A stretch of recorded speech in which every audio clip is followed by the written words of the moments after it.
शिवाय। ओम ओम नमो नमो भगवते भगवते वासुदेवाय। वासुदेवाय। ओम नमो भगवते वासुदेवाय। ओम ओम ओम नमो नमो भगवते नमो वासुदेवाय। वासुदेवाय। नमो भगवते वासुदेवाय। ओम ओम नमो नमो भगवते भगवते वासुदेवाय। वासुदेवाय। नारायणं नमस्कृत्यं नारायणं नारायणं नमस्कृत्यं नमस्कृत्यं नरं चैव नरोत्तमं नरं चैव नरं नरोत्तमं चैव देवीं नरोत्तमं सरस्वती व्यासं देवीं देवीं सरस्वतीं सरस्वतीं व्यासं व्यासं ततो जयमुदीरयेत् ततो ततो जयमुदीरयेत् जयमुदीरयेत्। यते नष्टप्रायेषु अभद्रेषु नष्टप्रायेषु नष्टप्रायेषु भद्रेषु भद्रेषु भद्रेषु नित्यं भागवत सेवया नित्यं नित्यं भागवत भागवतसेवया सेवया भगवते उत्तम श्लोके भगवती भगवती भगवती उत्तमश्लोके श्लोके भक्तिर्भवति नैष्ठिकी भक्तिर्भवति भक्तिर्भवति नैष्ठिकी। नैष्ठिकी। कृष्णाय वासुदेवाय कृष्णाय कृष्णाय वासुदेवाय वासुदेवाय देवकी नंदनाय च देवकी देवकी नन्दनाय नन्दनाय च नंदगोपकुमाराय नन्दगोपकुमाराय नन्दगोपकुमाराय गोविन्दाय नमो नमः। गोविन्दाय गोविन्दाय नमो नमो नमः। नमः। मूकं करोति वाचालं मूकं मूकं करोति करोति वाचालं वाचालं पङ्गुं कालं लङ्घयते गिरिं पङ्गुं पङ्गुं लङ्घयते लङ्घयते गिरिं गिरिम्। यते गिरिं। यत्कृपातमहं वन्दे यत्कृपातमहं वन्दे वन्दे परमानन्दमाधवम्। परमानन्दमाधवं परमानन्दमाधवम्। माधवम्। मङ्गलाचरण। ॐ अज्ञानतिम्रान्धस्य ज्ञानञ्जनशलाकया चक्षुरुन्मिलितं येन तस्मै श्रीगुरुवे नमः। श्रीचैतन्यमनोभीष्टं स्थापितं येन भूतले स्वयं रूपकदा मह्यं ददाति स्वपदान्तिकं। वन्देऽहं श्रीगुरु श्रीयुतपदकमलं श्रीगुरून् वैष्णवांश्च श्रीरूपं साग्रजातं सगण रघुनाथान्वितं तं सजीवं सावधैतं सावधूतं परिजनसहितं कृष्ण चैतन्य देवं श्री राधा कृष्ण पादान सैगण ललता श्री विशाखान्वितांश हे कृष्ण करुणा सिंधु दीन बंधु जगतपते गोपेश गोपिका कांत राधा कांत नमोस्तुते तप्त कांचन गौरांगी राधे वृंदावनेश्वरी वृषभानुसुते देवी प्रणमामि हरिप्रिये वाञ्छाकल्पतरुभ्यश्च कृपा सिन्धुभ्येव च पतितानां पावनेभ्यो वैष्णवेभ्यो नमो नमः। जय श्री कृष्ण चैतन्य प्रभु नित्यानंद श्री अद्वैत गदाधर शिवासादि गौर भक्तवृंद। नमः ओम विष्णुपादाय कृष्णपृष्ठाय भूतले श्रीमते भक्ति वेदांत स्वामिनीति नाम्ने नमस्ते सरस्वती देवे गौरवाणी प्रचारिणे निर्विशेष शून्यवादी पाश्चात्य देश तारिणे। हरे कृष्ण कृष्ण कृष्ण हरे हरे हरे राम राम राम हरे हरे। हरे कृष्णा सभी को दंडवत प्रणाम। हरे कृष्णा। थैंक हरे यू कृष्णा दीपिका सभी को जी। दंडवत प्रणाम। हरे बहुत कृष्णा। बहुत धन्यवाद। आज आपने जब किया प्रार्थनाएं की, बहुत बहुत माता जी आज धन्यवाद। नेटवर्क भी बहुत प्रॉब्लम किया मेरा। हाँ हाँ हाँ, कोई बात नहीं, हो जाता है। ठीक है सबने मिलके कर लिया, बहुत अच्छा रहा। जी। थैंक यू माता जी। तो ये सब हमारे कंट्रोल में नहीं है ना, नेटवर्क। हाँ माता जी। और थैंक मैं यू। भी यही कहने चाहूंगी कि इधर मेरी तरफ भी आज वाईफाई नहीं चल रहा है, फोन के ही अच्छा। नेटवर्क से चला रही हूँ। तो हम्म। जैसे ही वीडियो ऑन करो तो वो डिस्कनेक्ट हो रहा है आज। तो हम्म। अगर बीच में हो जाता है तो उसके लिए पहले से ही क्षमा प्रार्थी हूँ। जी। ठीक है। अ, बाकी सभी डिवोटीज का हार्दिक अभिनंदन है आज के प्रातःकालीन जप सत्र में। तो अभी समय हो गया है प्रभुपाद जी के कोट का। हरे कृष्णा माता जी, दंडवत प्रणाम। हरे कृष्णा। सभी को दंडवत प्रणाम। हरे कृष्ण हरे माता कृष्णा जी। माता क्या जी दंडवत ये प्रणाम। स्क्रीन विजिबल है क्या? जी माता जी, स्क्रीन जी विजिबल है, माता जी। आज्ञा कोट। ओके।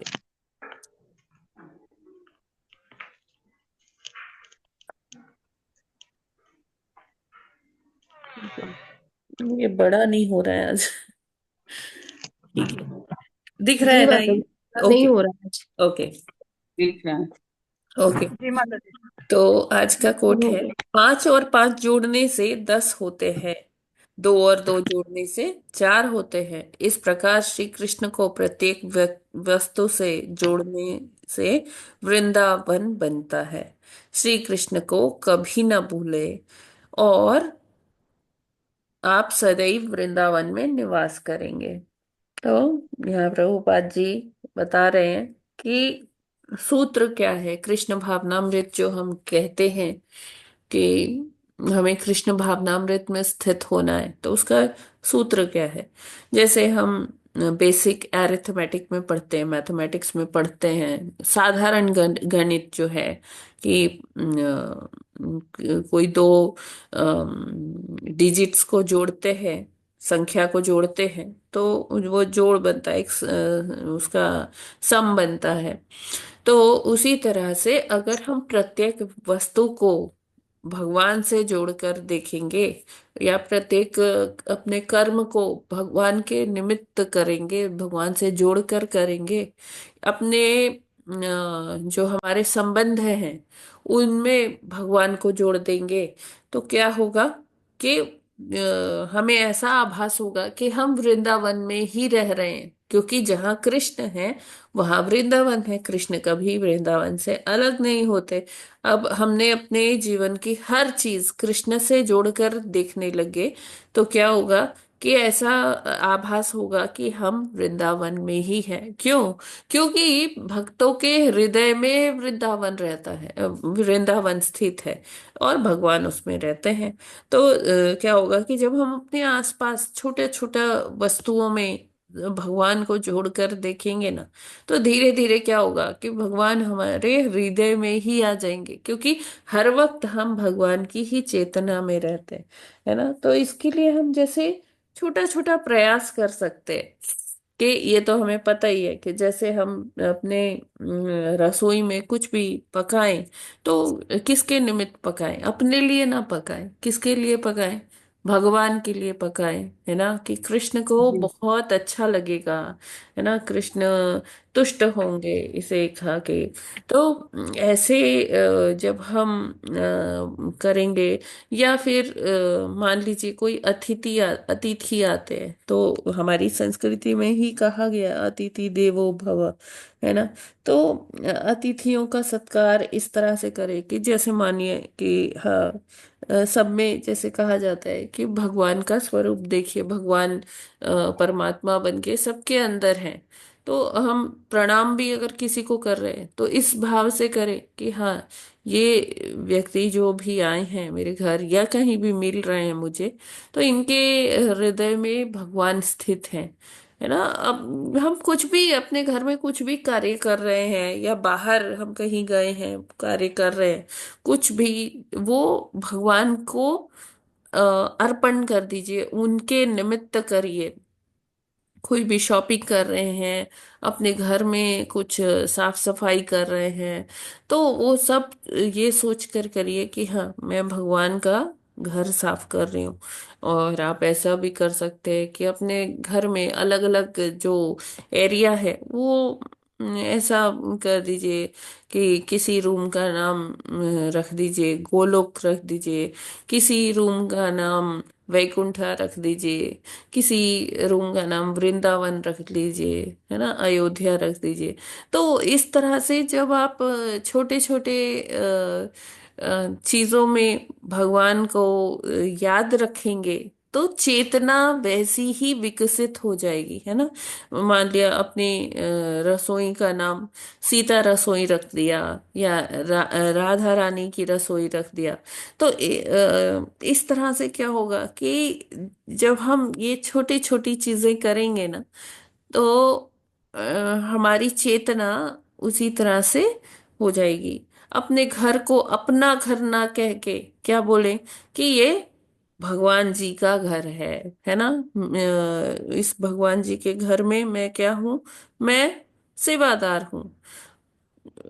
और मान लीजिए आपने घर में कोई छोटा बाग बनाया है, छोटा बड़ा जैसा भी, तो वो बाग भी नामकरण कर दीजिए उसका कि सीता कुंज, राधा कुंज, है ना, कृष्ण निकुंज, वॉट एवर आप जो भी रखना चाहें, है ना। तो ऐसे जब हम करते हैं ना, तो हम अपने घर के किसी भी कोने में जाएंगे वहां हमें भगवत की मतलब भगवान जी की वो वाइब्स मिलेगी, है ना।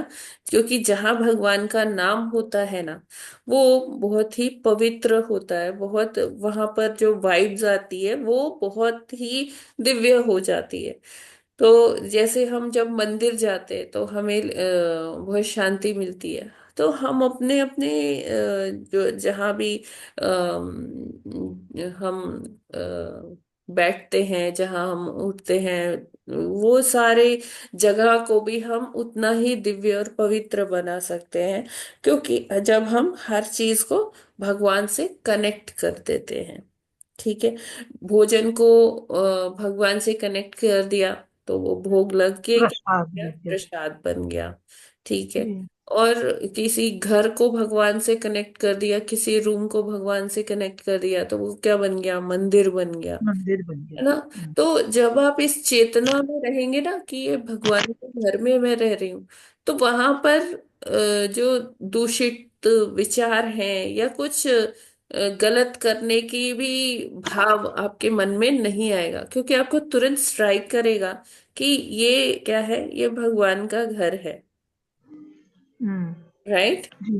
तो जी। आज का जो ये कोट है, तो प्रभुपाद जी उसमें यही कह रहे हैं कि हम जैसे ही कोई चीज को भगवान से कनेक्ट कर देते हैं तो वो जगह ही पूरी क्या बन जाती है, वृंदावन बन जाती है, जब हर चीज भगवान से ही जुड़ी है। ठीक है। तो अगर हम धाम नहीं भी जा पा रहे हैं किसी कारणवश, तो हम ये छोटे छोटे प्रयासों से धाम में रहने का आभास ले सकते हैं। आभास क्या, जी। वो हम्म, अनुभूति। एकदम अनुभव। ऐसी हो ही जाता है कि हाँ जी हम धाम में ही हैं। रह रहे हैं। क्योंकि भगवान तो सब जानते हैं ना हम किस भाव से कर रहे हैं। तो भगवान भावाग्राही हैं, और भगवान आ जाते हैं। भगवान तो अपना विस्तार कितने कितने रूपों में कर लेते हैं ना, तो भगवान वही स्थित हो जाते हैं, आपके घर में ही आ गए। ठीक है, ये क्लियर है। तो ये जी एक माता ही जी। प्रभु जी को लिखा हुआ पत्र है प्रभुपाद जी का। तो उन्होंने बताया कि वो धीरे धीरे सीख रहे हैं कैसे भगवान की सेवा करनी है, और ट्राई करते हैं कि हर जगह पर वो भगवान की स्मृति को अपने हृदय में रखें। तो प्रभुपाद जी ने उनको मोटिवेट करते हुए ये पत्र में ये चीजें लिखी थी, जो आज का कोट है। हरे कृष्णा। हरे कृष्ण। जगत गुरु श्रील प्रभुपाद की प्रभुपाद जय। जी की जय। ओके, अभी मैं ट्राई करती हूँ ये शेयर करने का, शेयर करती हूँ डिस्कनेक्ट हो जाता है, लेकिन मैं ट्राई करती हूँ। जी जी माता हो जी। गया। हो दिख गया रहा है, माता जी। क्लियर दिख हाँ रहा जी माता जी। जी जी जी माता माता जी एकदम जी। क्लियर है। है। हरी बोल। तो कल हमारा थोड़ा सा रह गया था लास्ट का पार्ट, थोड़ा हम लोग डिस्कशन करने लग गए थे, है। कैवल्यवन।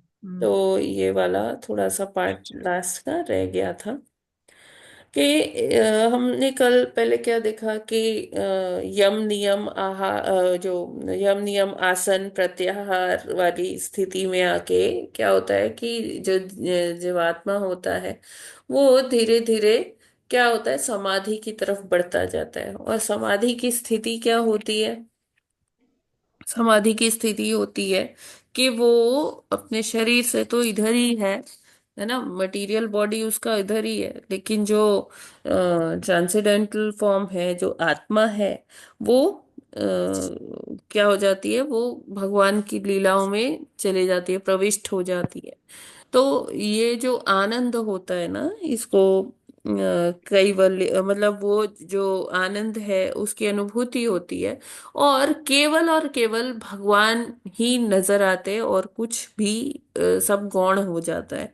तो इस स्थिति को क्या कहते हैं, कैवल्यम, कैवल्य की स्थिति है। है ना।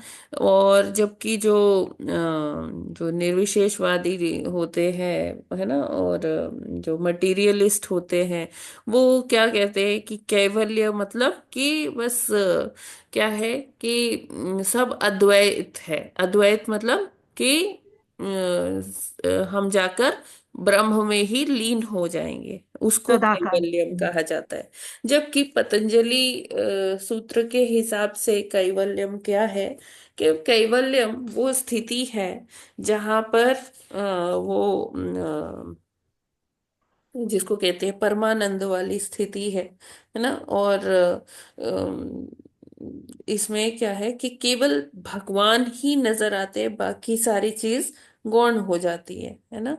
और ये जो कैवल्यम है ये वो दिव्य शक्ति है जिससे कि जो जीवात्मा होता है ना, वो अपनी जो उनकी मूल स्थिति है वो अपने को पहचान जाता है ना। तो चैतन्य महाप्रभु जो शिष्टाष्टकम लिखे हैं उसमें उन्होंने कहा है कि चेतो दर्पण मार्जनम, यानी कि अपने जो ये हमारा मन रूपी जो डर्ट है, जो कि मलिन सा ये मिरर है, दर्पण है, ये इसका शुद्धि करता है। कैसे कि जब हम इस स्थिति में आते हैं, भगवत दर्शन होता है ना, भगवान ही दिखते हैं, तो इससे हमारा चित्त जो है वो साफ हो जाता है। हमारा जो मन रूपी जो मलिन जो दर्पण है उस पे जो इतने जन्मों जन्मों की इतनी धूल की परतें जमी हुई है, वो एकदम क्लैरिटी आ जाती है उसमें। और हम इस महादावाग्नि से हमें क्या मिल जाता है, मुक्ति मिल जाता है ना, निर्वापणम, निर्वाण मिल जाता है। और हम्म। क्या होता है कि ये जो सिद्धांत है कैवल्यम की स्थिति है। ठीक है, ये क्लियर है। जी और माता जी। फिर इसके बाद कहते हैं कि जो इसको चित्त शक्ति, ये देखिए यहाँ पर, ये अगर आप ना भगवत गीता के छठे अध्याय के 20 से 23 नंबर श्लोक में पढ़ेंगे तो ये बहुत सुंदर इसकी व्याख्या की गई है। अगर आप कहें तो मैं पढ़ देती हूँ। जी एक, माता जी। ओके, मैं भगवत गीता में से ही पढ़ रही हूँ।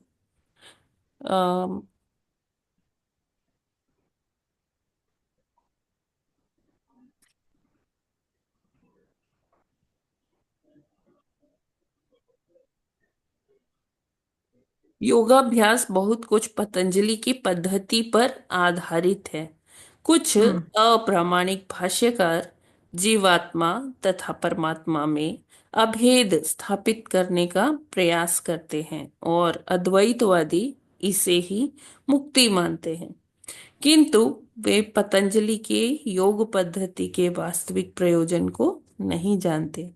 पतंजलि पद्धति में दिव्य आनंद को स्वीकार किया गया है, किंतु अद्वैतवादी इस दिव्य आनंद को स्वीकार नहीं करते, क्योंकि उन्हें भ्रम है कि इससे कहीं उनके अद्वैतवाद में बाधा ना उपस्थित हो जाए।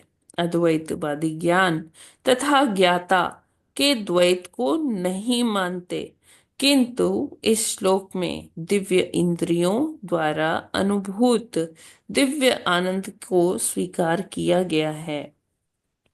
इसकी पुष्टि योग पद्धति के विख्यात व्याख्याता पतंजलि मुनि ने भी की है। योग सूत्र में 3.34 महर्षि कहते हैं, पुरुषार्थ शून्यानां गुणानां प्रतिप्रसवः कैवल्यं स्वरूप प्रतिष्ठा वा चित्त शक्तिरिति। यह चित्त शक्ति या अंतरंगा शक्ति दिव्य है। पुरुषार्थ का तात्पर्य है धर्म, अर्थ, काम तथा अंत में परब्रह्म से तादात्म्य या मोक्ष है। अद्वैतवादी परब्रह्म से इस तादात्म्य को कैवल्यम कहते हैं, किंतु पतंजलि के अनुसार कैवल्यम वह अंतरंगा या दिव्य शक्ति है जिससे जीवात्मा अपनी स्वाभाविक स्थिति से अवगत होता है। भगवान चैतन्य के शब्दों में यह अवस्था चेतो दर्पण मार्जनम अर्थात मन रूपी मलिन दर्पण का मार्जन अथवा शुद्धि है। यह मार्जन वास्तव में मुक्ति या भव महादावाग्नि निर्वापणम है। प्रारंभिक निर्वाण सिद्धांत भी इस नियम के समान है। भगवान 2.10 भागवत में 2.10.6 में इसे स्वरूपेण व्यवस्थिता कहा गया है। भगवत गीता के इस श्लोक में भी इसी की पुष्टि हुई है। निर्वाण के बाद अत्यधिक कार्यकलापों की या भगवत भक्ति की अभिव्यक्ति होती है, जिसे कृष्ण भावनामृत कहते हैं। भागवत के शब्दों में स्वरूपेण व्यवस्थिता जीवात्मा का वास्तविक जीवन यही है। भौतिक दूषण से आध्यात्मिक जीवन के कल्मश युक्त होने की अवस्था माया है। इस भौतिक दूषण से मुक्ति का अभिप्राय जीवात्मा की मूल दिव्य स्थिति का विनाश है।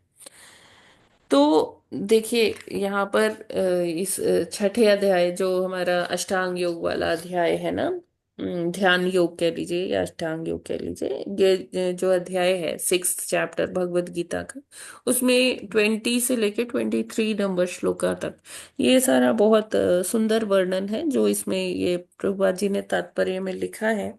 ये वहीं से ही लिखा है, उसी का थोड़ा सा एक्सट्रैक्ट है। तो अगर आप ज्यादा इसको और अच्छे से समझना चाहते हैं तो आप पढ़ सकते हैं। ठीक है। और इसमें यही बताया गया है कि जो जब तक हम जैसे समाधि भी दो प्रकार की बताई गई है ना, यहाँ प्रभुपाद जी लिखते हैं, तो संप्रज्ञात और असंप्रज्ञात।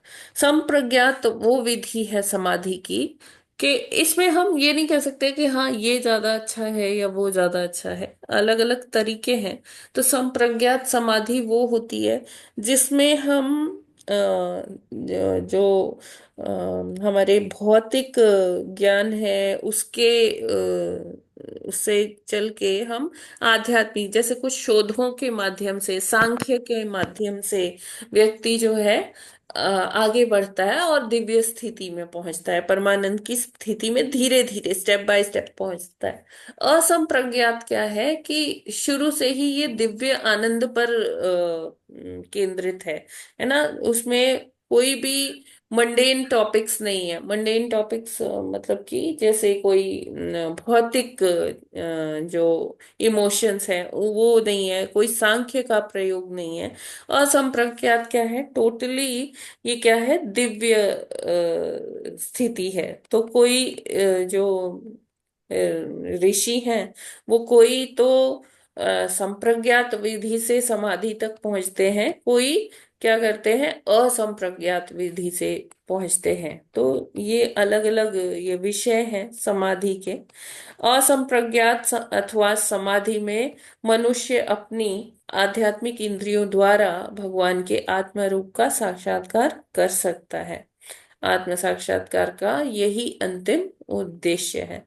और जो संप्रज्ञात है, संप्रज्ञात में क्या होता है कि धीरे धीरे वो पहले भौतिक जो पुरुषार्थ होते हैं, धर्म अर्थ काम मोक्ष, इससे वो धीरे धीरे स्टेप बाय स्टेप मोक्ष की तरफ बढ़ता है। कि जैसे धर्म अर्थ काम तो क्या हो गए, ये हमारे भौतिक विषय हो गए कि नहीं, जी है ना। जी माता जी। इनको करते करते रेगुलेटेड वे में इसमें नियमन स्थापित करते हुए धर्म में अर्थ में काम में, है ना, कि काम कैसा करना चाहिए और अर्थ कैसे कमाना चाहिए, वो जब नियमित रूप में किया जाए, रेगुलेटेड वे में किया जाए, तो धर्म का स्थापना होती है। और फिर धीरे धीरे व्यक्ति इन भौतिक चीजों से किधर आता है, मोक्ष की तरफ आता है। तब उसको क्या मिलता है, वो समाधि की उसमें अवस्था में प्राप्त, समाधि ठीक की है। अवस्था। फिर जी आगे प्रभुपाद जी कहते हैं कि पतंजलि के अनुसार जब मनुष्य ईश्वर के परम रूप का निरंतर साक्षात्कार करता रहता है तो उसे सिद्धावस्था प्राप्त हो जाती है, जैसे कि करदम मुनि को प्राप्त हुई। तो हम यहाँ किसका डिस्कशन किसका हो रहा है? करदम मुनि का हो रहा है, कदम। कि जो 10,000 साल तक तपस्या किए थे संतान उत्पत्ति करने से पहले, है ना। वो चाहते थे कि वो उस के योग्य बन जाएं, इस ये जो महत्वपूर्ण कार्य है करने जा रहे हैं संतान उत्पत्ति का, तो वो अपने पहले ही उसमें योग्यता लेना चाहते थे। तो वो 10,000 साल तक तपस्या किए भगवान की, और जब भगवान प्रसन्न हो गए तो वो उनको वहां दंडवत करते हैं। और जैसे हमने कल पढ़ा था, जब तक योग पद्धति की सामान्य सिद्धावस्था के परे किसी को यह सिद्धावस्था प्राप्त नहीं हो जाती, तब तक परम साक्षात्कार नहीं होता, है ना। तो इसके लिए उस सिद्धावस्था तक पहुंचना पड़ता है कि जिससे हम अपने को जान सके, है ना। और जैसे कुछ, जैसे हमने पहले भी पढ़ा था इससे मेरे ख्याल से 10-12 श्लोक पहले, कि कुछ लोग होते हैं कि वो योगाभ्यास के रास्ते में वो सिद्धियों की तरफ ज्यादा आकर्षित हो जाते हैं, है जी। ना। तो ये हम्म, क्या होता है कि वो अपना मार्ग थोड़ा सा भटक जाते हैं, डिविएट हो जाते हैं, बदल थोड़ा जाते हैं सा थोड़ा। मुड़ जाते हैं, है ना। हम्म। और जो एक्चुअल जो गोल है, एक्चुअल जो गंतव्य है, भगवान का दर्शन करना, है ना, भगवान का प्रेम प्राप्त करना, उससे वो थोड़ा वंचित रह जाते हैं, और वो सिद्धियों के लिए लालायित हो जाते हैं, उधर मुड़ जाते हैं, और सिद्धियां प्राप्त करने में वो कर देते हैं, अपना जीवन व्यतीत कर देते हैं। और ये सिद्धियां कौन सी हैं? ये अणिमा, लघिमा, लगे हाँ। ईशित्व, वशीत्व, है ना। बहुत सारे ऐसे 8 प्रकार की सिद्धियां हैं जिसमें व्यक्ति अपने शरीर को बहुत हल्का बना लेता है, भारी बना लेता है, कभी किसी स्थिति में, कभी इतना वो उसमें हो जाता है हॉलोनेस कि वो उड़ उड़ भी सकता है। तो ये सारी जो सिद्धियों की अगर बात की जाए, तो ये सिद्धियां क्या है? जब हम भगवत प्राप्ति के मार्ग में होते हैं, या अष्टांग योग की पद्धति यूज करके कोई भगवान का दर्शन करता है, तो क्या उसके सारे जो ऊर्जा केंद्र हैं जिनको चक्र कहते हैं, वो चक्र भी क्या होते हैं? जागृत हो जाते हैं। और इस जागृत अवस्था का एक ये आप कह लीजिए साइड प्रोडक्ट है, बाय प्रोडक्ट है, कि ये सिद्धियां अपने आप मिल जाती हैं। तो अगर हम उनसे उनके पीछे आसक्त नहीं होंगे तो हमें क्या होगा? भगवत प्राप्ति हो जाएगी। और ये सिद्धियां तो एक मतलब उसके साथ आती ही आती है। तो हमें किसके लिए प्रयास करना है? भगवत प्राप्ति के लिए प्रयास करना है, भगवान का दर्शन करने के लिए प्रयास करना है, ना कि सिद्धियों को प्राप्त करने के लिए। सिद्धियां जब भगवान का दर्शन हो जाएगा तो वो सिद्धियां तो अपने आप ही भगवान की कृपा से मिल ही जाएगी। ठीक है। तो भक्ति का शुभारंभ क्या लिखा है यहाँ पर प्रभुपाद जी ने? भक्ति का शुभारंभ व्यष्टि आत्मा तथा परमात्मा या कृष्ण के भक्तों के साथ संबंध होने पर होता है, और इसे प्राप्त कर लेने पर च्युत होने का कोई प्रश्न नहीं होता। तो भक्ति कहाँ से शुरू होती है? भक्ति शुरू होती है जब हम वैष्णवों का संग करते हैं, शुद्ध भक्तों के संग में रहते हैं, उनसे सुनते हैं, उनसे हमारा व्यवहार होता है, हम उनको ऑब्जर्व करते हैं कि वो क्या कर रहे हैं। तो जब हम इस तरह से उनसे संबंधित हो जाते हैं, उनसे उनके आचार विचार देखते हैं, कैसा आचरण कर रहे हैं, तो उसका प्रभाव हमारे ऊपर भी पड़ता है। और ऐसे जो व्यक्ति आगे बढ़ता है वैष्णवों के संग में, वो उसका कभी भी पतन नहीं होता, च्युत होने का कोई प्रश्न नहीं उठता। का मतलब क्या है? कि वो उसका कभी पतन नहीं होगा।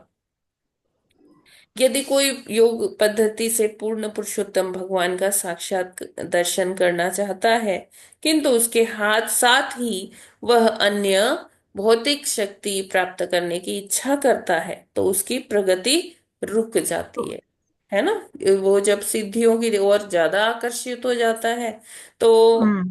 उसकी जो क्या मूल गंतव्य भूल जाता है अपना, फिर वो प्रगति है वो रुक जाती। बाध्य हो जाती है। ठीक जी। है, क्योंकि ये जब जो सिद्धियां हैं ये इस मतलब भौतिक जगत में इसका बहुत वो लोग इससे बहुत आकर्षित होते हैं कि अरे वो पानी पे चल लेता है, वो आग में लेट जाता है। हाँ, चमत्कार जैसे। अलग अलग जो ये सिद्धियां हैं लोग इसका प्रदर्शन भी करते हैं। जैसे कुंभ मेला में अलग अलग बाबा आते हैं जो अपनी अलग अलग सिद्धियों का प्रदर्शन करते हैं।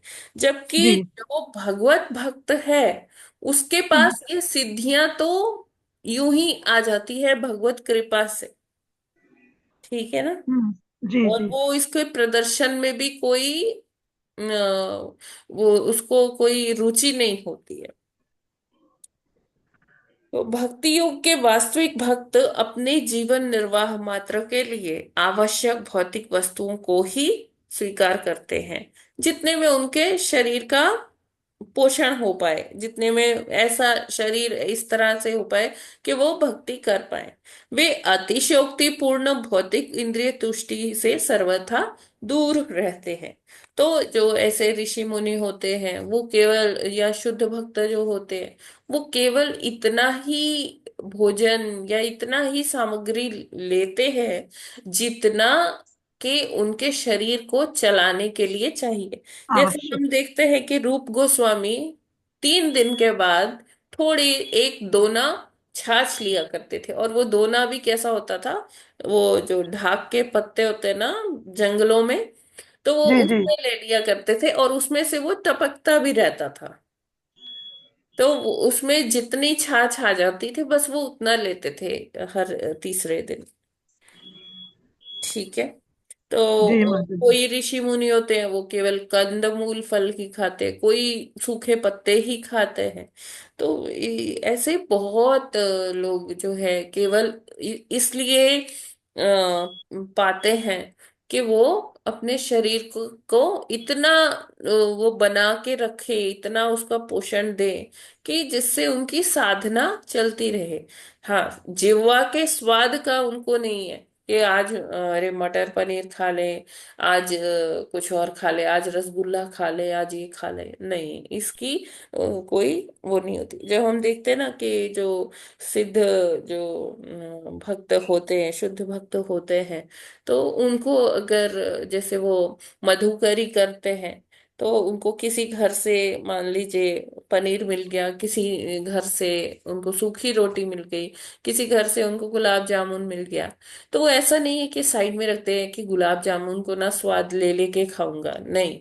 वो क्या करते हैं, सूखी रोटी और जो भी दाल है, कढ़ी है, वॉटेवर, चावल है, सबको गुलाब जामुन मिला कहीं से, वो सबको एक साथ वो उसका भरता सा बना लेते हैं कि किसी भी चीज का ना अलग स्वाद ना आए। उनकी इंद्री जो है कभी मतलब इस चीज का कामना ना करे कि उनको और खाना है। मुझे लग- तो ऐसे ही एक कथा आती है कि एक ब्राह्मण थे। ये ब्रज की ही कहीं किसी गांव की कथा है। तो एक ब्राह्मण थे, उनके मन में एक बार ऐसे विचार आया कि खीर खाने का बड़ा आनंद आता है, खीर नहीं खाई मैंने बहुत दिन से। तो अगले ही पल ना उनको ये हुआ कि मेरे अंदर ऐसी भावना आई कैसे कि खीर खाऊं। हाँ, अब तो मैं भगवत प्राप्ति के मार्ग में हूं और खीर, ये कैसी भावना आई मेरे अंदर। तो उनके एक भक्त थे, मतलब उनके एक अनुयायी थे उन ब्राह्मण के। तो वो उनका बहुत सम्मान करते थे और वो जो भक्त थे काफी मतलब भगवत कृपा से उनके धन धान्य से संपन्न थे। तो उन्होंने उनको बुलवाया, ब्राह्मण जी ने अपने अनुयायी को। तो बोले कि ऐसा है कि कल ना मेरे 20 ब्राह्मण के साथ मैं आऊंगा आपके यहाँ और प्रसाद पाऊंगा। तो बोले हाँ हाँ जी आप आइए। लेकिन कहते प्रसाद में ना हम और कुछ नहीं पाएंगे, केवल खीर पाएंगे, तो 20 लोगों के हिसाब से आप बना देना। तो बोले ठीक है। अगले दिन ये ब्राह्मण जी पहुंचते हैं उनके यहाँ खीर का सेवन करने के लिए। तो प्रसाद, खीर प्रसादम का सेवन करने के लिए अभी वो कहते हैं कि ठीक है, कहते गुरु जी और ब्राह्मण कहते नहीं, वो बस वो नहीं आ पाए, मैं ही हूँ। तो आपने जितना प्रसाद बनाया है आप एक कमरे में रख दीजिए और वहां पर कोई ना आए, मैं स्वयं ही सर्व कर लूंगा, हो जाएगा। तो वहां अकेले उस कमरे में जाते हैं और खीर होती है वहां पे, खाते हैं खाते हैं खाते हैं, खीर का प्रसाद पाते हैं। और फिर इतना वो अपने अंदर खीर ले जाते हैं, मतलब इतना वो पाते हैं कि उनको उल्टी आ जाती है, क्योंकि 20 लोगों के हिसाब से उन्होंने बनवाया था। अभी वो ना क्या करते हैं, जो उन्होंने ये उल्टी किया वो उसी को फिर खाते हैं, इससे उनकी तबीयत खराब हो जाती है, उनका मन एकदम वो हो जाता है ना तो अब वो कहते हैं कि अब देख मन, तूने खीर खाने की इच्छा की थी ना, खा ले खीर, ले खा ले खीर, है ना, ये भी तो खीर ही है। तो और फिर कहते हैं कि आज के बाद खीर या किसी अन्य वस्तु की लालसा मत करना। तो उन्होंने अपने को ऐसे दंड दिया। तो क्या है कि ये जो साधना का जो जीवन है ना, ये इसमें हमें अपनी इंद्रियों को वश में रखना पड़ता है। तो यहाँ पर यही बता रहे हैं कि अपनी जो भौतिक जो चीजें हैं उसके प्रति अगर अनुरक्ति हो गई तो व्यक्ति की जो आध्यात्मिक जो उन्नति है वो वहीं रुक जाती है ना, अगर हम भौतिकता की तरफ चले गए। तो इसीलिए जी यहाँ बताया जा रहा है कि सिद्धियों की ओर नहीं उन्मुख होना है, किधर ही रहना है, भगवत प्राप्ति के पथ पर ही रहना है। सिद्धियां अपने आप आ जाती हैं, है ना। और प्रभुपाद जी निष्कर्ष में यही कहते हैं कि श्री भगवान के साक्षात्कार की दिशा में प्रगति के लिए वे सभी प्रकार के कष्टों को सहने के लिए उद्यत रहते हैं। जो शुद्ध भक्त होते हैं वो ये इस पथ पर जब चलते हैं तो उनके अंदर भगवान की कृपा से वो प्रेरणा आती है, वो शक्ति आती है, जिससे वो अनेक जो कष्ट आने वाले होते हैं, जो बाधाएं होती है, उसको वो सहने के लिए हमेशा तैयार रहते हैं। हरे कृष्णा। ये क्लियर है? जी माता जी, आत्म जी माता। साक्षात्कार होने पर सिद्धियां आती हैं क्या? जब आत्म साक्षात्कार हो जाता है तब आती हैं सिद्धियां? नहीं नहीं, जो उसके लिए हम्म, प्रयास कर रहे होते हैं, अच्छा, प्रयास इस कोई मार्ग में ही कोई चलते हुए यात्रा, आ हाँ जाती हैं अपने हाँ आप। हाँ।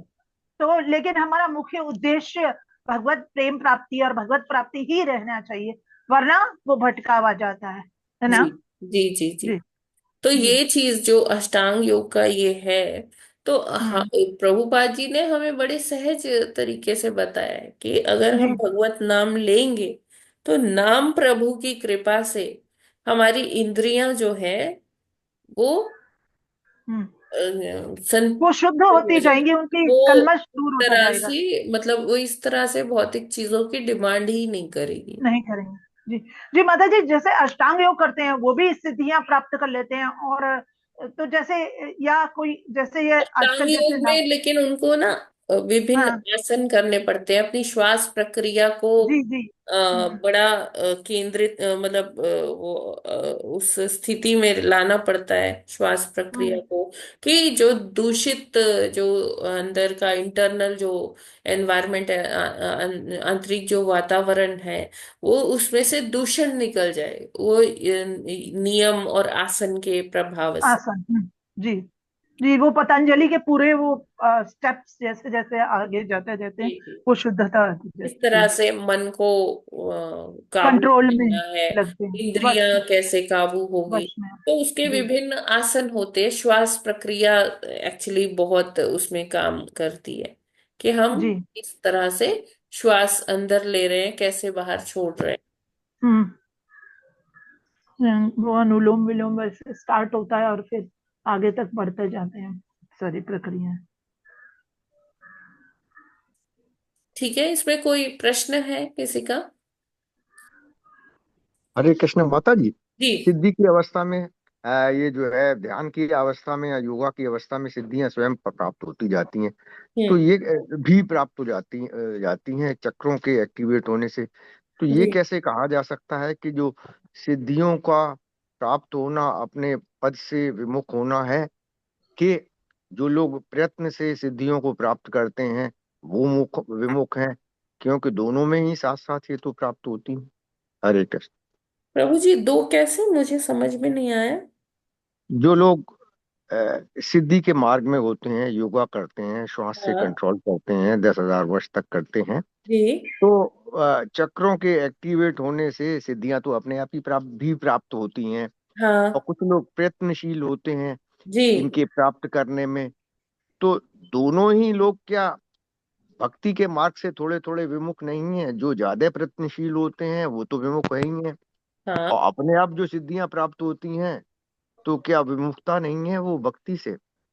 नहीं नहीं, अपने आप जो सिद्धियां प्राप्त होती उनका जो ध्येय है वो तो भगवत प्राप्ति ही है ना। हाँ। तो उसके साथ में अगर कुछ मिल गई तो उससे कोई वो अन्य मनस्क रहते हैं उसके प्रति। मिल गई तो ठीक है, नहीं मिली तो ठीक है। As a by product. हाँ। ठीक है। भगवान के तो साथ वन ऑफर उसके है मतलब। प्रति उनके कोई रुचि ही नहीं रहती है कि हम ये भी प्रयोग करें। अभी हनुमान जी भक्त शिरोमणि है और उनके पास ये सारी सिद्धियां भी हैं। और हम देखें तो वो भूल भी गए थे कि उनके पास ये सब सिद्धियां हैं, है ना, एक श्राप के प्रभाव से। ठीक है। फिर जब उनको प्रभु श्री राम जी के कार्य के लिए, सीता मैया को खोजने के लिए सिद्धि के मार्ग पे काम किया, का याद दिलाया गया, तब उनको याद आया। फिर भी उन्होंने हजारों वर्ष तक जो है देवहूति के साथ जो है स्वर्ग मार्ग की यात्रा की ना, तो उसका सुख तो उन्होंने लेना चाहा ना, चाहे वो प्रयत्नशील नहीं उन्होंने थे। अपने लिए लेना चाहा वो सुख। बताइए। देवहूति को दिखाया ना कि देखो इस तरह हाँ, से जो है। देवाहुति को क्यों दिखाया? क्योंकि देवाहुति माता जी इतनी वो पतिव्रता नारी थी कि उन्होंने कभी अपने पति से कोई इच्छा नहीं रखी। वो इतनी सुंदर स्त्री थी। वो वन में उनकी सेवा करते करते वो तो ज्यादातर ध्यान मग्न रहते थे, है ना। तो वो जो देवाहुति माता है वो एक जैसे कंकाल का ढांचा बन गई थी। इतनी सुंदर थी स्त्री, लेकिन वन में रहते रहते और कभी उनका मतलब अपने पति से ऐसा ये भी नहीं कि बात हो रही है, वो तो हमेशा क्या इस तपस्या में ही रहते थे। लेकिन वो उनकी पूरी केयर करती थी, है ना, जो भी उनको चाहिए होता था।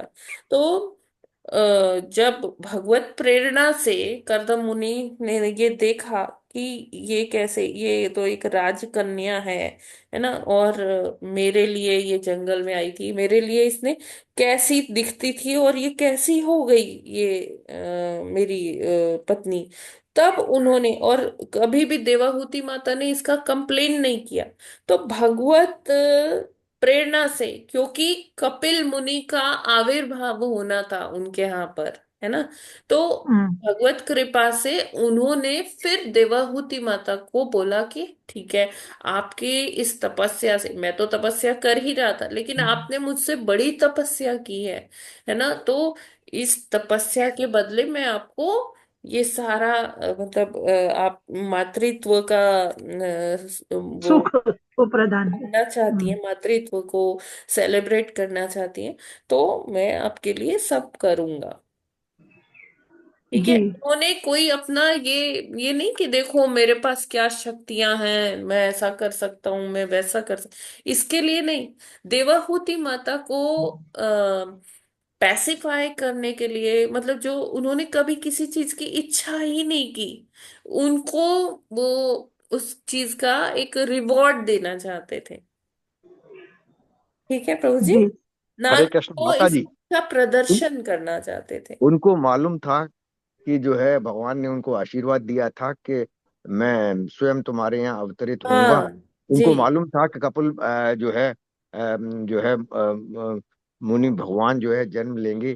फिर भी क्या, सिर्फ पुत्र उत्पत्ति के अलावा, भगवान की उत्पत्ति के अलावा प्राकट्य के अलावा उन्होंने दाम्पत्य जीवन का भोग का सुख नहीं लिया, अनंत लिया, 9 रूपों में लिया? नहीं नहीं नहीं नहीं, उन्होंने ऐसा अपनी इंद्रिय तृप्ति के लिए नहीं किया।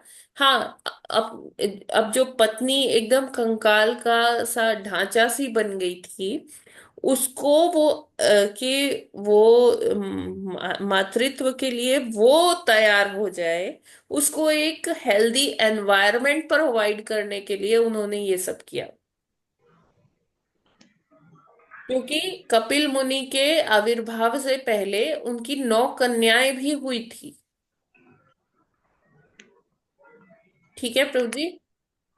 हाँ माता जी, 9 कन्याएं पहले हुई ना, जबकि हाँ, मालूम था तो एक कि जो है। माता को वो एक हेल्दी एनवायरनमेंट तो देना पड़ेगा ना, कि वो that she can bear the child in her womb. जी। प्रभु जी, हरे कृष्णा।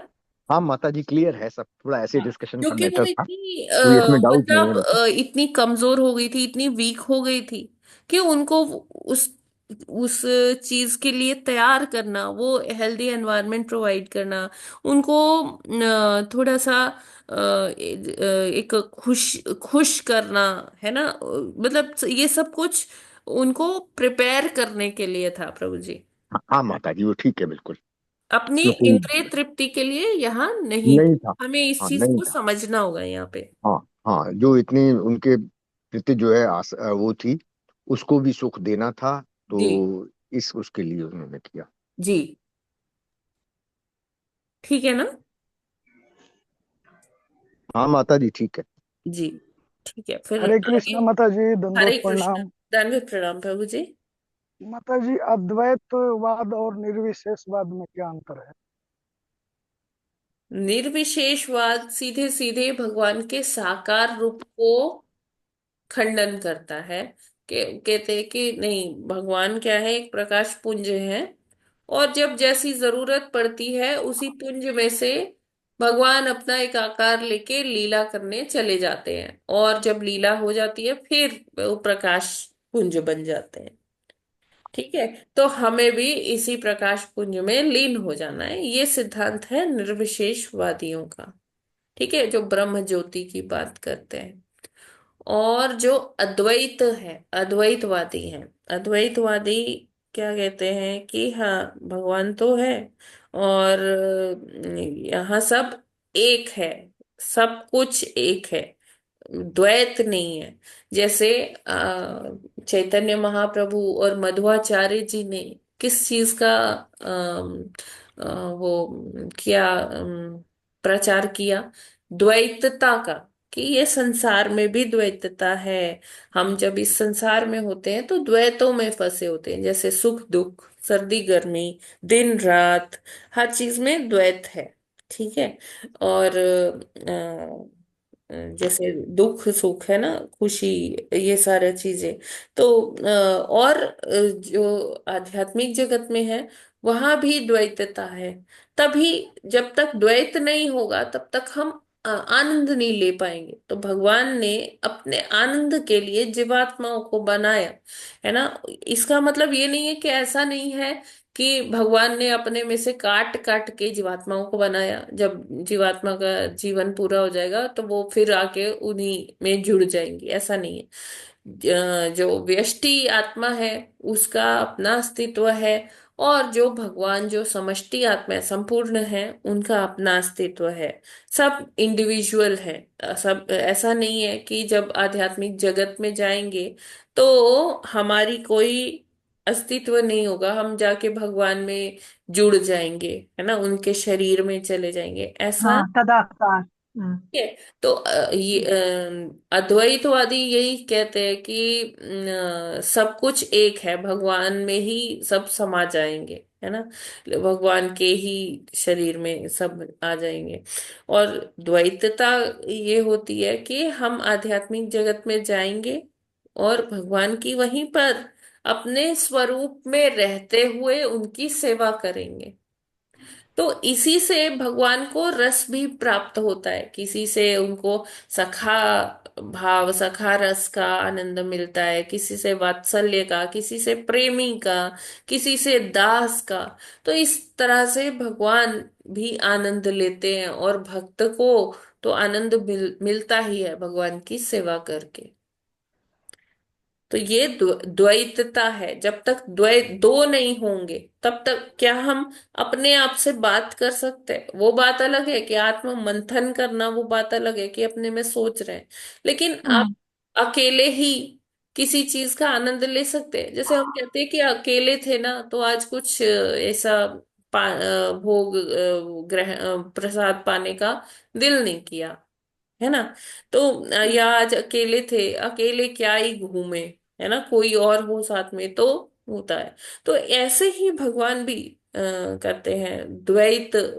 द्वैतता उन्होंने इसीलिए बनाई कि रसास्वादन करने के लिए। उन्होंने अपने आप को पहले बलराम जी में विस्तार किया, फिर चतुर्व्यूह में विस्तार किया।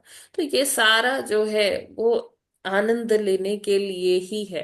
अपने राधा रानी जो उनकी अंतरंगा शक्ति हैं, उनसे वो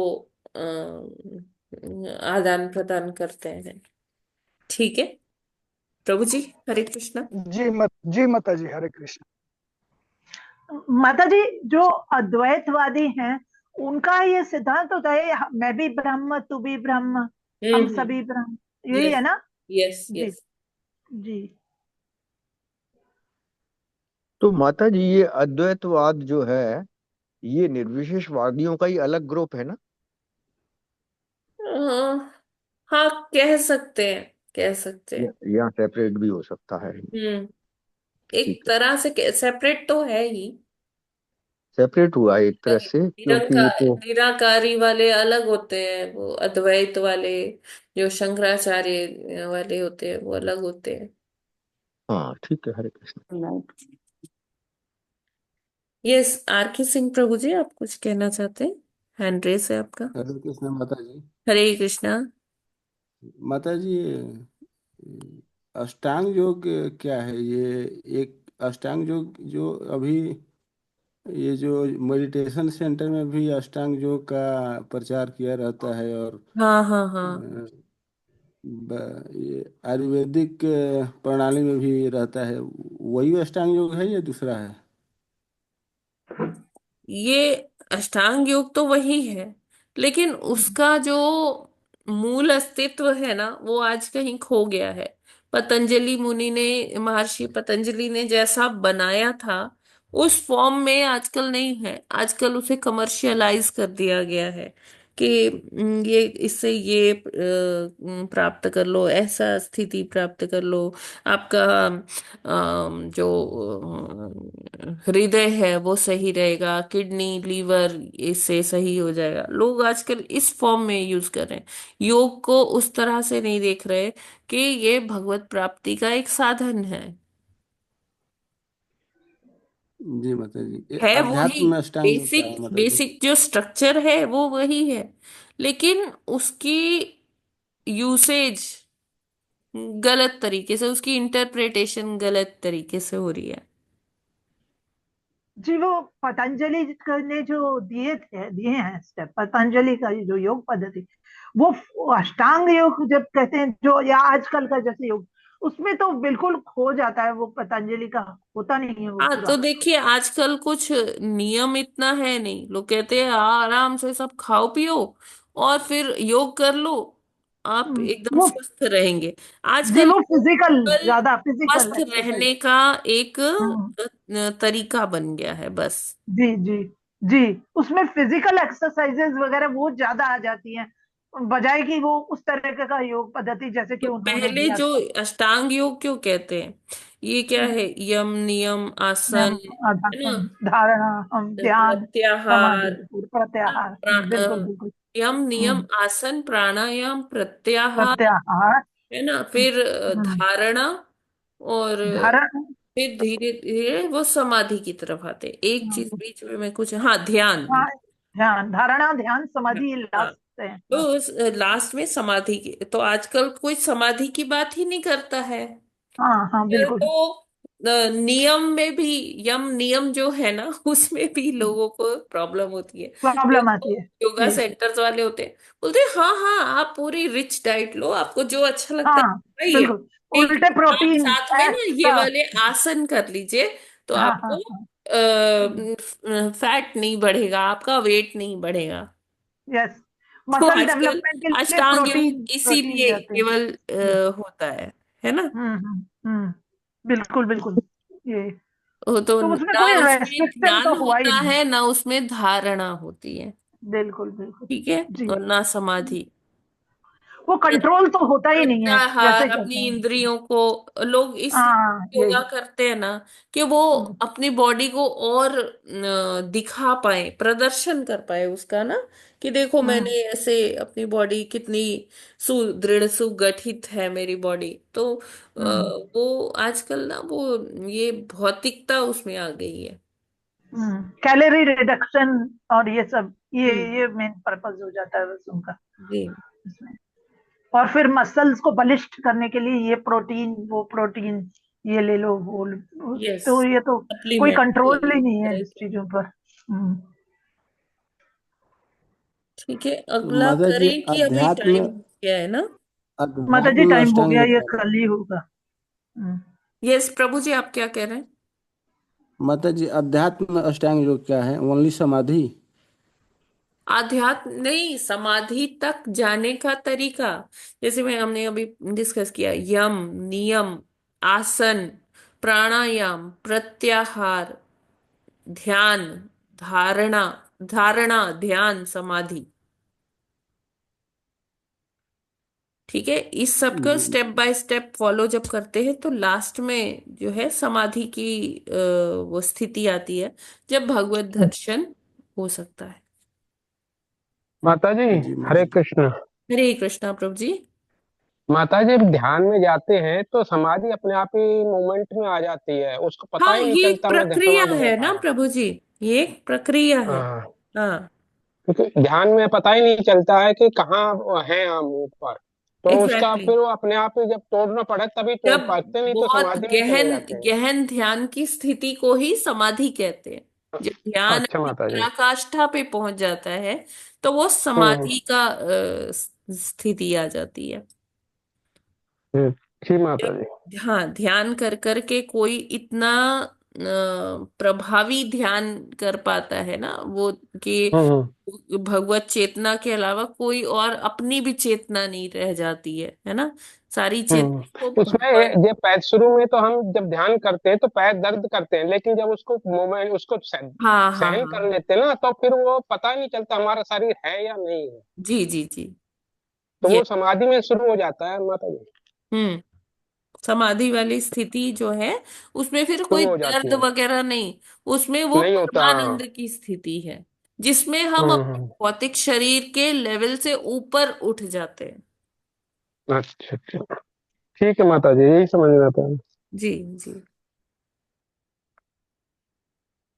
और कोई प्रश्न।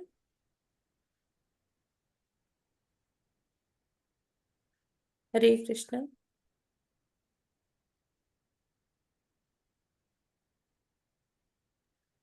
ठीक है अरे तो कृष्ण माता जी, भक्ति के लिए तो कोई इस तरह के रूल नहीं है ना कि सीधे बैठ जाएं, गर्दन सीधी हो और हाँ नहीं नहीं, जो है सामने, ये तो वैसी इतनी जो है सहज और सुगम बनाई गई है जी कि जी जी, आसानी से इसको करके जो है इंसान वो हो जाए।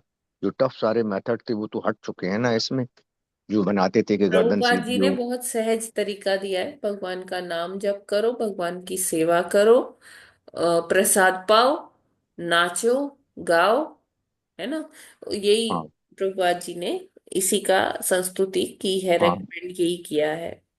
हाँ माता जी, सब कुछ मिला के सहज है, सुगम है हाँ और बेस्ट एक जगह से जो है परफॉर्म की जा सकती है। हरे कृष्ण, इतने सारे उसमें पढ़ने की जरूरत ही नहीं है, हाँ, ध्यान और और इसमें भी क्या है, अगर हम ये फॉलो करते रहेंगे तो भगवत कृपा से नाम नाम प्रभु की इतनी कृपा हो जाती है कि भक्त वैसे ही समाधि में पहुंच जाता है, जो शुद्ध भक्त होते हैं,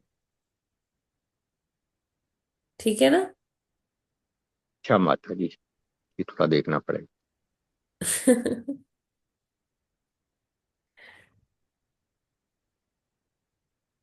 जी, तो ठीक है, फिर हम लोग यहीं पर विराम करते हैं। थैंक गॉड कि डिस्कनेक्ट नहीं हुआ, चलता रहा। ओके। ग्रंथराज श्रीमद् भागवतम की जय। जय जगत गुरु श्रील प्रभुपाद की जय। जय नामाचार्य हरिदास ठाकुर की जय। जय अनंत कोटि वैष्णव भक्त वृंद की जय। जय जय वाञ्छा कल्पतरुभ्यश्च कृपा सिंधु सिन्धुभ्येव पतितानां पावनेभ्यो वैष्णवेभ्यो नमो नमः। हरे कृष्णा माता जी कल हरे दंडवत कृष्ण माता एकादशी जी है, सिंधु बदन प्रणाम जी माता जी। है ना? हाँ कल हाँ षटतिला एकादशी है। जी जी तो षटतिला एकादशी इसीलिए कहते हैं कि 6 प्रकार से हम तिल को हम्म इस्तेमाल करते हैं, कल के दिन करना हम्म चाहिए। हम्म एक सबसे पहले आता है तिल स्नान। तो जो आप स्नान करते हैं उस पानी में ना आप काले तिल डालकर, गंगा जल डालकर, काले तिल डालकर फिर उससे हम्म स्नान करें। फिर हम्म तिल को थोड़ा सा पीस के, जैसे वो घिस के, मतलब जैसे उसमें प्रेसल वाटर में पीस लीजिए हल्का सा पानी डाल के। फिर उससे तिलक कर सकते हैं कई लोग, जैसे उसको उबटन फॉर्म में लगाते हैं तिल को। फिर जैसे हम दिया जलाते हैं ना या हवन करते हैं तो उसमें तिल भी डाल दे। तो आप हवन करने के बजाय जो आपका दिया है जो भगवान के लिए जलाते हैं उसी में आप थोड़ा सा तिल डाल दीजिए। फिर तिल का तर्पण होता है, जैसे कोई सूर्य भगवान को, सूर्य नारायण को जल देते हैं तो उसमें तिल डाल के दें। फिर तिल का प्रसाद पाएं, भगवान को भोग लगाएं और तिल का प्रसाद पाएं। और छठा तरीका क्या है कि आप ब्राह्मण को तिल का दान भी कीजिए। ठीक है, इस तरह से हम तिल षट तिला एकादशी का वो करते हैं, ये नियम। हरे व्रत में कृष्ण नहीं खा माता जी। सकते माता जी हरे तिल को ना। कृष्ण माता जी। नहीं, हरे कृष्ण माता जी। बोला तो खाना है है माता माता जी जी, ने। वही तो मैंने पांचवा बताया कि तिल का हाँ प्रसाद ग्रहण करना है। मतलब हरे कल कृष्ण तिल्ली के वाह, लड्डू खा सकते हैं अपन। हाँ, खाते हैं घर में बनाओ और खाओ। अच्छा हाँ हरे कृष्ण माता जी माता जी, तो ये माता जी काला तिल या काला काले सफेद तिल तिल तिल भी चलेगा? कुछ समझ में सफेद नहीं आ तिल रहा, एक एक करके बताइए। हरे कृष्ण माता जी। जी, सादर प्रणाम माता जी। प्रणाम। सफेद तिल हम यूज कर सकते हैं क्या? वैसे काला तिल बेस्ट मानते हैं, लेकिन हाँ अगर नहीं है तो आप हाँ, सफेद। मैं 2 दिन पहले ही सफेद तिल वो तो ऐसे ही लेके आई थी कि वो बनाऊंगी करके। तो सफेद तिल का मैं लड्डू बना के या गुड़ के साथ मिक्स करके दे सकती हूँ कल? हाँ मतलब वही कह रही हूँ कि काला तिल वैसे बेस्ट होता है ना? अच्छा पूजा विधि में हम काला तिल ही हमेशा यूज करते हैं। लेकिन अगर नहीं है उपलब्धता तो आप सफेद तिल भी ले सकते हैं माता जी। जी जी माता जी। ट्राई कर लीजिए, अगर मिल जाता है तो अच्छी बात है। माता जी जी जी हवन माता में तो काला तिल ही लगता है, हाँ सफेद नहीं हाँ हाँ, लगता है। वही जी। कह रही हूँ कि पूजा विधि में तो काले तिल का ही रेकमेंड किया गया है। चाहे जल में भी चढ़ाते हैं तो काले यस तिल ही प्रभु जी, डालते हैं। तर्पण के लिए भी काला तिल ही होता है।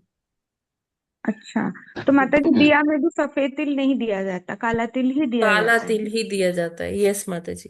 सफेद तिल ओनली खाने में यूज करते हैं लोग। हाँ यस प्रभु जी। तो लेकिन मतलब अगर माता जी। देखिए, हमें हाँ इतना वो हार्ड लाइनर भी नहीं बनना। अगर नहीं मिल रहा है आपको काला तिल तो सफेद ही ले लीजिए। जी माता जी। वैसे ये मेरे ख्याल से हर वो जहां पर पूजा का सामान होता है ना वहां हाँ हाँ मिलता है। हाँ। वो सफेद तिल अच्छा दिखता है, सुंदर दिखता है करके तो मैं सफेद तिल आई थी। तो दो माता जी, अभी यू आर प्रमोटिंग रेशियलिज्म ना? नहीं नहीं नहीं, वो मुझे लाना पड़ेगा वो सफेद काला तिल। हाँ, हाँ ब्लैक जो तिल है उसकी बहुत इंपॉर्टेंस है माता जी। अच्छा, ये माता जी ये वो बात वाली बात नहीं है, वो छोटे दिनों से सरसों का जैसे दिखेगा ना मुझे दाल में या कहीं पे, हाँ हाँ वो मैं हाँ। निकालती निकालती रहूंगी, वो काला काला है बोल के। अच्छा। तो वो छोटे दिनों से वो रह गया है, पता नहीं क्यों, वो हम्म नहीं पता। हाँ, ठीक है माता जी, मैं कोशिश हरी करूंगी आज लाने के लिए। ठीक है। यस। और हरे हरे कृष्णा। कृष्णा माता जी। हरे कृष्णा प्रभु जी। माता जी, मेरी माँ बता रही थी इस एकादशी में कुछ गाय के गोबर का बॉल का भी पूजा में यूज किया जाता है। प्रभु जी, ये तो मुझे नहीं पता, इसके बारे में नहीं जानती हूँ मैं। तिल षट 6 प्रकार से तिल का यूज करना है। और गाय का तो गोबर ऑलवेज बहुत पवित्र है, हमें वो कर लेना चाहिए। हाँ, जैसे वो कहती है आप कर सकते हैं। वो बता रही थी कि जैसे माघ महीना का शुरुआत होता है ना, जी। तो हम एक जगह पे गाय के गोबर के छोटे छोटे बॉल हम्म। ये बना के सुखा लेते हैं। हाँ, उपला और टाइप। हाँ। जी, जी, ऐसे हम्म। बॉल बॉल नुमा। और फिर जब ये तिल से हवन करेंगे ना, अच्छा तो उसी मतलब वो बॉल में ही आग प्रज्वलित कर देंगे। अच्छा अच्छा अच्छा। हरी। और वो वही हवन सामग्री के रूप में यूज हो जाएगा। अच्छा अच्छा। ठीक है, ऐसा बढ़िया वो बढ़िया बता प्रभु जी। रहे। जी, जी। हाँ, मतलब लेकिन इस चीज का मुझे ज्ञान नहीं है, तो मैं हरे कृष्णा। इतना नहीं बता माता सकती। ये मतलब लेकिन इसमें कोई इन वो बुराई नहीं है। आप जो गाय का गोबर का वो बॉल्स या उपले जो भी है वो बना के कहीं हवन हाँ कहीं माता जी। चाहिए। एकादशी के इस तिला एकादशी के कथा में भी ऐसा आता है अच्छा माता जी विधान। अच्छा।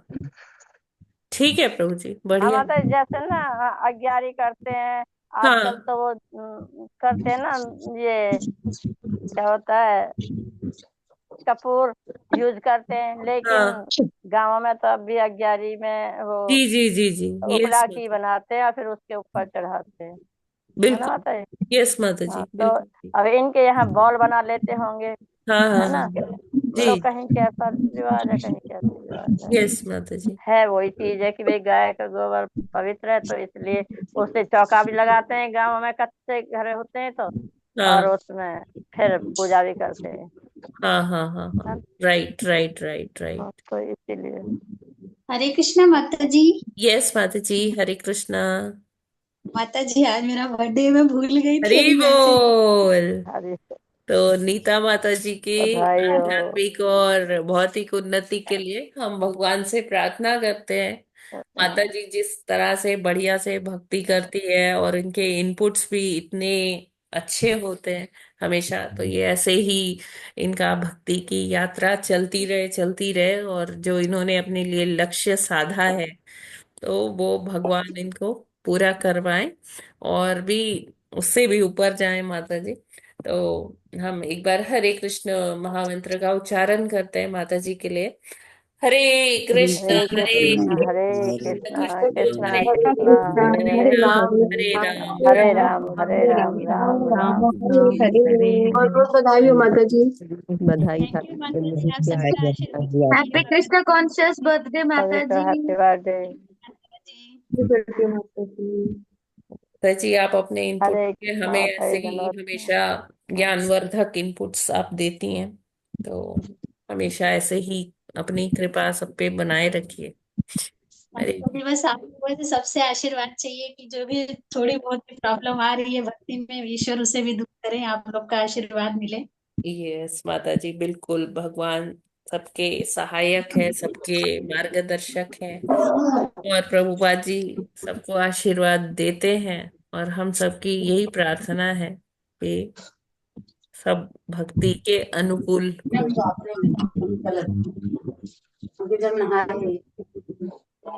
ठीक है। माता जी अभी पहले मतलब नहाने में यूज करना है, फिर उसमें तिलक में यूज करना है, हाँ, काले तिल, तिलक और या फिर पूजा में। ऐसे उबटन कहा जाता है, तो अरे भक्त हाँ लोग हल्का सा तिलक में ही लगा देते हैं। हाँ हाँ। तो नहाने में, फिर पूजा, उसमें तिलक लगाने में, फिर पूजा में, हवन, और हाँ, फिर हवन तर्पण, में, हम तर्पण करने में, हाँ, जल में फिर डालना, लोटे प्रसाद में, में, फिर फिर दान। प्रसाद में, दान।